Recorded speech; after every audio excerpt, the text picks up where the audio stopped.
Oui, bien alors c'est une remarque préliminaire qui est fort à propos. Quand on s'intéresse à cette question-là, on constate que les gens qui sont plutôt ouverts à la légalisation de l'euthanasie, comme ceux qui sont plutôt rébarbatifs, dans les deux groupes, on évoque la dignité. Alors, un petit peu pour dénouer l'impasse, je dirais que la dignité se décline de deux manières différentes. Il y a la dignité, d'abord, je commencerai par dire ça, la dignité, c'est le fait de donner de la valeur à quelque chose ou à quelqu'un. Et cet acte de valoriser un être ou une chose provient de deux sources. Soit on considère un prix ou une valeur qui est inhérente à chaque être humain, et la norme qu'il y a derrière ça, c'est l'idée que l'humanité est présente en chaque individu. Là, on a une conception de la dignité qui est universelle, qui est générale, et qui est cette conception de la dignité qui a donné lieu à l'écriture et à l'autorité des grandes chartes des droits et libertés, chartes que nous avons élaborées, comme je l'ai déjà dit, après la Deuxième Guerre mondiale, devant les atrocités, les horreurs que l'homme s'est infligé à lui-même, si je peux parler ainsi. On a senti bon d'expliciter une chose que les gens reconnaissaient déjà, mais qui avait besoin d'être affirmée et réaffirmée pour ne plus jamais que soit bafouée cette valeur intrinsèque des êtres humains. Il y a une autre source aussi qui nous permet de comprendre ce qu'est la dignité. C'est une source qui est plus conventionnelle, qui d'une certaine façon découle de la première, parce qu'il n'y a que l'être humain qui a cette capacité de donner de la valeur aux choses.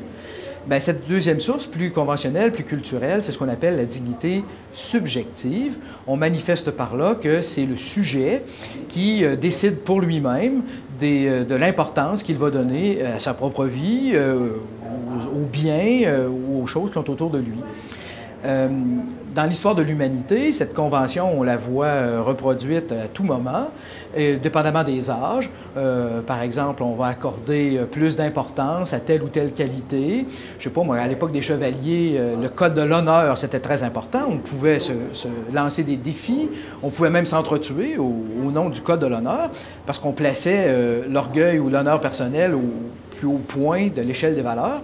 Aujourd'hui, ça nous fait sourire parce que ce code chevaleresque n'a plus vraiment cours, mais on va placer à la place le confort, par exemple, ou les biens matériels, l'abondance de biens, comme étant des choses qui sont des indicateurs de valeur, d'importance, de dignité des êtres et des personnes. Alors, dans le débat comme celui de l'euthanasie, bien, ces deux conceptions de la dignité s'affrontent, s'opposent. Mais moi, j'aime bien dire que ces conceptions se complètent. Et cet aspect de complétion vient du fait que toute arbitraire que puisse être la dignité subjective, elle est vraiment efficace ou elle est vraiment à son meilleur dans la mesure où elle respecte des normes qui sont naturelles, des normes qui sont universelles, comme la norme de ne pas porter atteinte à la vie d'autrui, de ne pas permettre à un tiers de se donner ce droit d'interférer, de provoquer la mort chez autrui.